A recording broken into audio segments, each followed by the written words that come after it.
নবী করিম সাল্লাল্লাহু আলাইহি ওয়াসাল্লামের কাছে যখন কিতাব নাজিল হয় তখন বহু দূর থেকে একজন বৃদ্ধ মানুষ, ৮০-র উপরে তার বয়স, একটা মাত্র তার ছেলে, নবীজির কাছে এসে বলল, ইয়া রাসূলুল্লাহ, আমার বাড়িতে একটা বড় দুর্ঘটনা ঘটে গেছে। বলে কি?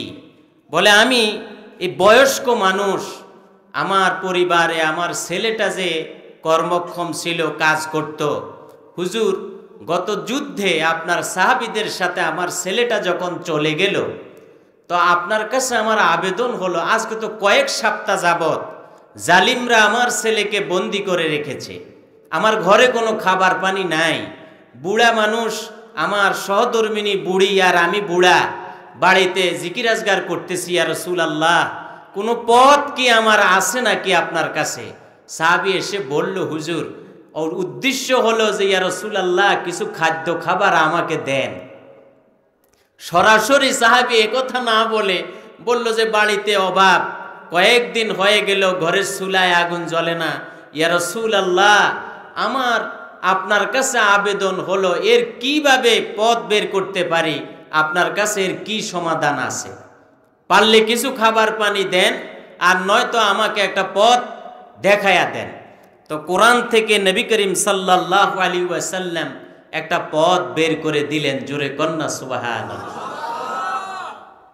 সাহাবী এত বয়স, তার সহধর্মিনী বাড়িতে বুড়ি, ওদিকে যে রুজি রোজগার করে ছেলেটাও জালিমের বন্দিশালায় বন্দি, নবীর কাছে আসছে। তো নবী করিম সাল্লাল্লাহু আলাইহি ওয়াসাল্লাম ছেলেকে বললেন, লোকটাকে বললেন যে সাহাবী রে, চিন্তা করো না, তুমি এমন একটা সময় আমার কাছে এসেছো যে আমার পরিবারও তেমন কোনো খাবার পানি নাই, তো আমি তোমাকে কিভাবে খাবার পানি দেই? তো আসো, আল্লাহর কালাম থেকে একটা রাস্তা তোমাকে বের করে দেই। জোরে কন্যা সুবহানাল্লাহ। আল্লাহর নবী সাইয়্যিদুল মুরসালিন খাতামুন নবিয়্যিন, নবীজি আমার হযরত মুহাম্মদুর রাসূলুল্লাহ সাল্লাল্লাহু আলাইহি ওয়াসাল্লাম সাহাবীকে বলল, সাহাবী রে, কতদিন তোমার ছেলেটা বন্দি অবস্থায় আছে? সাহাবী বলে, ইয়া রাসূলুল্লাহ, জালিমদের বন্দিশালায় আমার ছেলেটা ২ সপ্তাহ যাবত বন্দি।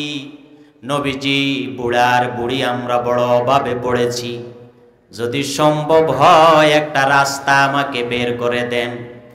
নবীজি বললেন, ইত্তাকুল্লাহ ওয়াসবির, ইত্তাকুল্লাহ ওয়াসবির, ইত্তাকুল্লাহ ওয়াসবির। ও সাহাবী, সর্বাবস্থায় তোমার এই যে কঠিন অবস্থা, দুরবস্থার, তোমার সব অবস্থা কে দেখে জানো? সাহাবী বলে, ও আল্লাহর হাবিব, রাস্তার সকল অবস্থায় আমার আল্লাহ আমাকে দেখতে পায়। সুবহানাল্লাহর আওয়াজে বোঝা গেল আপনার আওয়াজ বুঝে নাই। জোরে কন্যা সুবহানাল্লাহ। তাহলে বোঝা গেল সাহাবীরও ঈমান আছে আল্লাহর উপরে।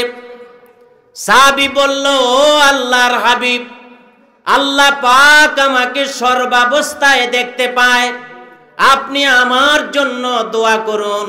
নবীজি বলল, ইত্তাকুল্লাহ, ও সাহাবী, আল্লাহকে ভয় করো, আর বিপদ আপদে ধৈর্য ধারণ করো। ধৈর্য যদি ধৈর্যের মতো ধরতে পারো, ও সাহাবী, আর কোনো পথ নাই, একটাই পথ, আল্লাহর উপর যদি তাওয়াক্কুল করো, আমার আল্লাহর ঘোষণা হলো এমন রাস্তায় আল্লাহ রিজিক দিবেন, কোনোদিনও তুমি কল্পনা করতে পারবে না। হুজুর বললেন, সাহাবীরে বসো। নবীজি সাহাবীকে বলল, সাহাবী শুনো, তুমি আর তোমার বিবি আমার থেকে একটা সবক নিয়ে যাও। লা হাওলা ওয়ালা কুওয়াতা ইল্লা বিল্লাহিল আলিয়্যিল আযীম।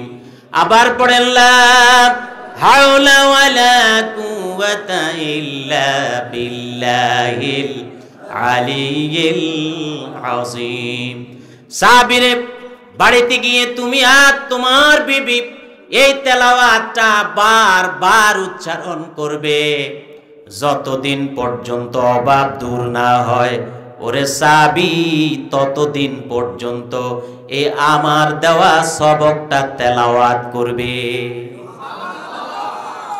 সাহাবীর মনটা একটু মলিন হয়ে গেল। নবীজির কাছে আসলাম অভাব দূর করার জন্যে। নবীজি একটা সবক দিল, বাড়িতে চলে যাব। বাড়িতে গিয়ে বুড়িরে আমি কি বলবো?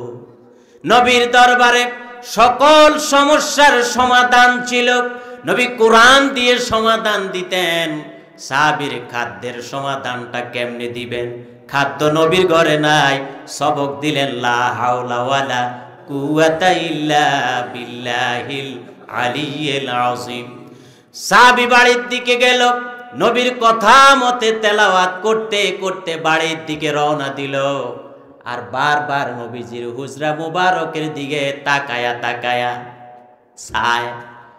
সাহাবী ভাবে, ইয়া রাসূলুল্লাহ, আপনার হুজরা মুবারকের কাছে আসলাম, খাবার পানি অভাব অভিযোগ আমার দূর হবে। নবীজি, আমি জানি না। আপনার দেওয়া সবকটা বিশ্বাসের সাথে নিয়ে বাড়ির দিকে রওনা দিলাম। আমি জানি না আমার অভাব দূর হবে কিনা। বাড়িতে গিয়ে বুড়া মানুষ সহধর্মিনী বুড়িরে বলতেছে, বুড়ি গো। বুড়ি ঘরের দরজায় হাজির সাহাবী আউফ ইবনু মালিক আল আশজাই, আল্লাহর নবীর সাহাবী, বয়স্ক।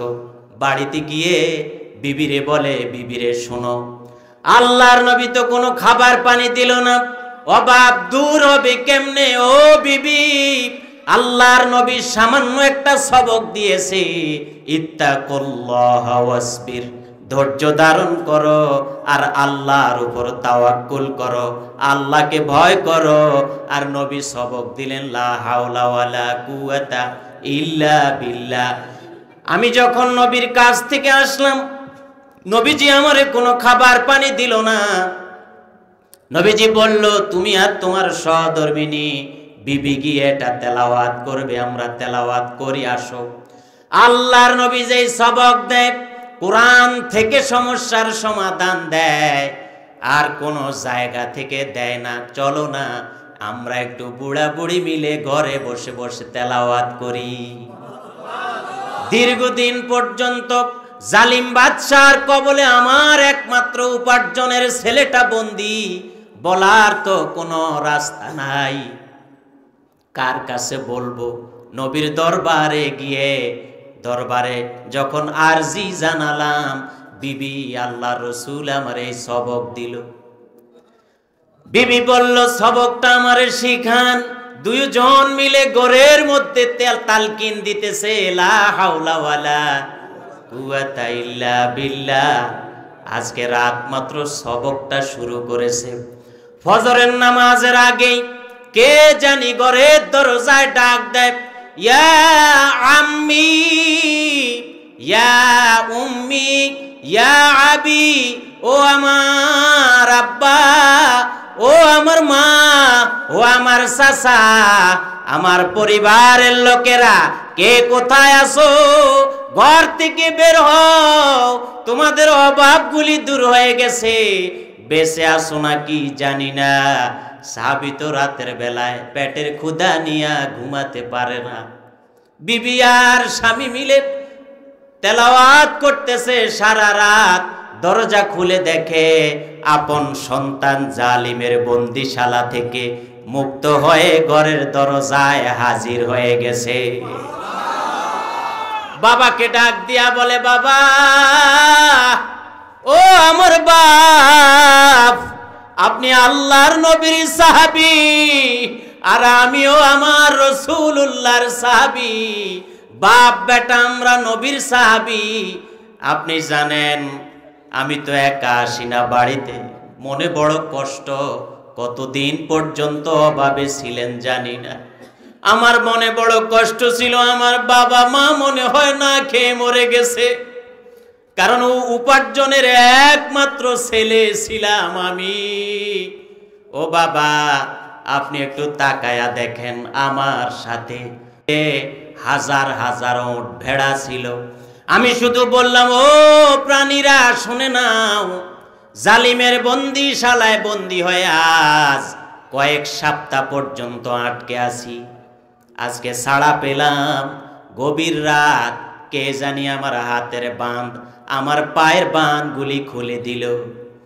আর খুলে দেওয়া মাত্র আমি যখন বাড়ির দিকে রওনা দিলাম, মরুভূমিতে ছেড়ে রাখা কাফের বেঈমানদের হাজার হাজার ওট বাছুর বকরি ভেড়া, আমি শুধু বললাম, ও বকরি ভেড়ার দল, ও প্রাণীরা শুনে নাও, আমার আব্বা নবী মুহাম্মদ সাল্লাল্লাহু আলাইহি সাল্লামের সাহাবী, আমিও আল্লাহর নবীর সাহাবী। বাড়িতে গিয়ে হয়তো দেখব বাবা বৃদ্ধ আর মা বৃদ্ধা মানুষ না খেয়ে মরে গেছে, হয়তো এটাই আমার মনে হয়। তারপরেও চলো আমার সাথে, তোমরা আমার বাড়িতে চলো।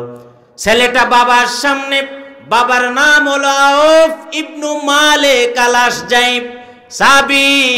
সন্তান বাবার সামনে বলল, বাবা আমি যখন ডাক দিলাম আপনি তাকায়া দেখেন আপনার বাড়ির আঙ্গিনায় ৪৫০০ বকরি ভেড়া মরুভূমি থেকে আমার সাথে চলে এসেছে। জোরে কন্যা সুবহান। কয় হাজার? সঙ্গে সঙ্গে সাহাবী আর রাতের বেলায় ঘুমায় নাই। আউফ ইবনু মালিক আল আশজাইব রাতের বেলায় না ঘুমাইয়া সকাল বেলায় ফজরের নামাজের পর রহমাতুল লিল আলামিন নবীর রওজা মুবারক, নবীর মসজিদে নববী এরিয়ায় এসে হাজির হয়ে গেল। হুজুর ফজর বাদ সাহাবায়ে কেরামদেরকে নিয়ে তালিম দিচ্ছেন, তালকিন দিচ্ছেন, দোয়া পড়াচ্ছেন। কে জানি মসজিদের জানালা দিয়া ইয়া রাসূলুল্লাহ বলে ডাক দেওয়া আরম্ভ করেছে। আসসালাতু আসসালামু আলাইকা ইয়া রাসূলুল্লাহ। নবীজি বলেন, ও সাহাবীরা, মনে হয় বহু দূর থেকে আমার এই সাহাবী আমার মসজিদে নববীর এরিয়ায় এসেছে, তারে আমার সামনে এসে বসতে বলো। সাহাবী বৃদ্ধ মানুষ, খুব বয়স্ক, নবীর সামনে গিয়ে বসে। সাহাবী এবার বলে, ইয়া রাসূলুল্লাহ, ও আল্লাহর হাবিব, গতকাল একটা ঘটনা আমার ঘটে গেছে। বলে, কেমন ঘটনা? বলে, আপনার সামনে এসে যে অভাবের তাড়নার কথা আমি জানতে চাইলাম, কেমনে নিবারণ করা যায়, কিভাবে উত্তোলন করা যায়, এ পরিস্থিতি, এই পথ থেকে কিভাবে উদ্ধার হওয়া যায়। হুজুর আপনি সবক দিলেন।